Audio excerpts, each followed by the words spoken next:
काला साया। यूं तो बनारस घाट अपनी खूबसूरती के लिए बहुत प्रचलित है, पर घाट के किनारे कई राज लिए बैठे हैं।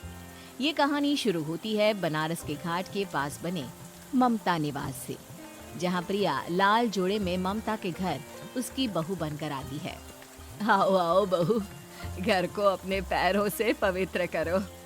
ममता घर की दहलीज पार कर ही रही होती है कि अचानक एक बहुत गंदी सी बास पूरे घर में फैल जाती है।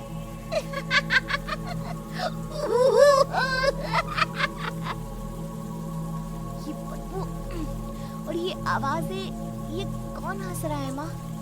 अब ये पड़ोसी ना हमारे थोड़े अलग से है। कहाँ हम शाकाहारी और ये मांस मच्छी खाने वाले। छोड़, तू ध्यान मत दे और गृह प्रवेश कर। और हाँ बहू, अपनी सास की एक बात हमेशा याद रखना, इन पड़ोसियों से तो कभी बात नहीं करेगी। अच्छे लोग नहीं है ये। अपनी सास की ये बात मानेगी ना बेटा? हाँ माँ, जो आपकी मर्जी, मैं उनसे बात नहीं करूँगी। अगले दिन प्रिया अपनी पहली रसोई बनाने रसोई घर में जाती है। ये छोक की बात तो नाक में जा रही है। एक काम करती हूँ, खिड़की खोल देती हूँ। प्रिया खिड़की खोलने जाती है। इतने जाले, लगता है इस खिड़की को कभी खोला ही नहीं गया। पर ऐसा क्यों? ओह, नॉन वेज की स्मेल आती होगी ना। 2 मिनट के लिए खोल लेती हूँ, फिर बंद कर दूंगी। प्रिया खिड़की खोलती है। खिड़की खोलते ही उसकी नजर सामने वाले घर की खिड़की पर पड़ती है, जहाँ एक लड़की खड़ी होती है। हाथों में मेहंदी, लाल रंग की साड़ी, बिल्कुल सजी धजी, मानो प्रिया की तरह ही वो भी नई नवेली बहू हो। वो प्रिया को देखकर मुस्कुराती है। हे भगवान, माँ ने तो इनसे बात करने को मना किया था। प्रिया फौरन ही खिड़की बंद कर देती है और तवे पर चढ़े रोटी की ओर देखने लगती है, पर वहाँ रोटी न होकर मछली पड़ी होती है। ये क्या? पहली ही रसोई में इतनी बड़ी गलती। हे भगवान, अब मैं क्या करूं? प्रिया बहुत डर जाती है और फौरन रसोई की सफाई करने और फिर सभी के लिए खाना बनाने लग जाती है। जब वो सबको खाना परोसती है, सब तो ठीक है, मैं बेकार में चिंता कर रही थी। हे भगवान, ऐसे ही बस अपनी कृपा बनाए रखना। रात के वक्त जब सब सो रहे होते हैं, तब प्रिया को पायल की आवाज सुनाई देती है, जिससे उसकी आंख खुल जाती है। ये पायल की आवाज कहाँ से आ रही है? प्रिया उठकर उस आवाज के पीछे छत की सीढ़ियों तक जाती है।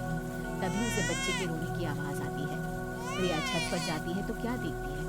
वही लाल साड़ी वाली लड़की अपनी गोद में एक नवजात बच्चे को घुमा घुमा कर सुला रही है। तभी प्रिया की नजर उसके पेट पर पड़ती है। ओह गॉड, ये तो प्रेग्नेंट भी है। सुनिए, बच्चा सो नहीं रहा है क्या? मैं कुछ मदद करूं? नहीं नहीं, आपके घर वालों को अच्छा नहीं लगेगा, मैं संभाल लूंगी। स्नेहा की गोद से बच्चा हाथ मारकर प्रिया की गोद में आने को छटपटाने लगता है। दोनों घर अगल बगल में बने होने के कारण प्रिया उस बच्चे को गोद में ले लेती है। प्रिया के पास आते ही वो सो जाता है। बच्चे का वो स्पर्श रात भर प्रिया भूल नहीं पाती और अगली सुबह वो छत पर कपड़े सुखा रही होती है। तभी उसे एक औरत इशारा करके बुलाती है।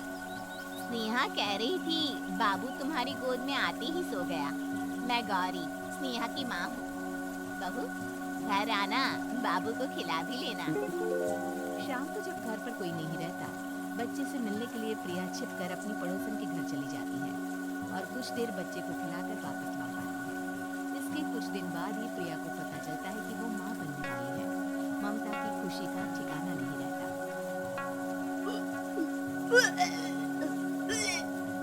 माँ जी, पता नहीं क्यों उल्टी आ रही है। प्रिया भागती हुई वॉशरूम में जाती है तो हरे और लाल रंग की उल्टी करती है। उस उल्टी में से कीड़े निकलते हैं। ये क्या? खून और ये कीड़े! माँ! माँ! प्रिया की आवाज सुनकर ममता दौड़ कर आती है, पर बेसिन में कुछ नहीं होता। प्रिया हक्की बक्की रह जाती है। ये सब क्या हो रहा है? प्रिया घबरा जाती है और अपने कमरे में जाकर सो जाती है। डर के कारण वो इतनी थक जाती है कि उसकी आंख लग जाती है। तब उसे ऐसा लगता है उसके पेट पर मानो कोई बैठा हुआ हो। कौन हो?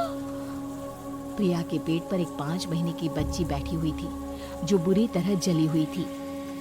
माँ, तुम ही मुझे लाई ना अपने पेट में। मैं तुम्हारी माँ नहीं हूँ। कौन हो तुम? माँ, देखो मैं जल गई बुरी तरह से।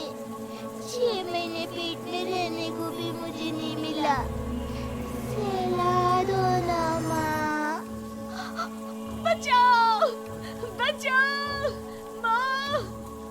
ममता दौड़कर कमरे में आती है। प्रिया की बातें सुनकर वो सब समझ जाती है। तू कहीं बगल वाले घर में तो नहीं जाकर आई ना बहू? मुझे माफ कर दो, मैं गई थी माँ। उस घर में सब मरे हुए हैं बहू। कई साल पहले स्नेहा उस घर में बहू बनकर आई थी। कुछ ही दिन में वो एक बच्चे को जन्म देने वाली थी। पूरा घर बच्चे के आने की खुशी में खोया था कि एक दिन अचानक उस घर में आग लग गई। सब बुरी तरह जलकर मर गए। गौरी आज भी दादी बनने का इंतजार कर रही है और इसीलिए स्नेहा ने अपना अजन्मा बच्चा तुम्हारी कोख में डाल दिया। ममता ये कह रही होती है कि पीछे से उसके पैरों को एक बच्चा पकड़ लेता है। दादी, दादी। माँ, स्नेहा की गोद में यही बच्चा था। ये बच्चा कौन है फिर? तेरी मौत है। तेरी भी दादी। जिस चीज का ममता को डर था वही हो गया। ममता निवास के ऊपर मौत ने चादर बिछा दी थी। प्रिया का पेट ऐसे बढ़ जाता है मानो 9 महीने का हो। 2 हाथ उसके पेट से बाहर निकलते हैं।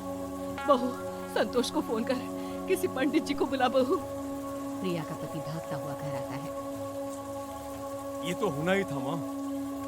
तेरा बाप तेरे सामने आ गया तो तू सह नहीं पा रही है। स्नेहा घर में आग लगी नहीं थी, माँ ने लगाई थी प्रॉपर्टी की लालच में।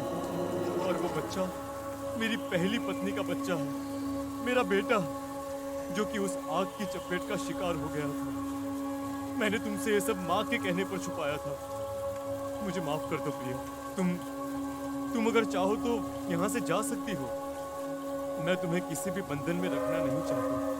मेरी शादी हुई है आपसे, मैं आपको छोड़ नहीं सकती, पर उससे पहले हमें स्नेहा, उसकी माँ और बच्चे की आत्मा की शांति करवानी होगी।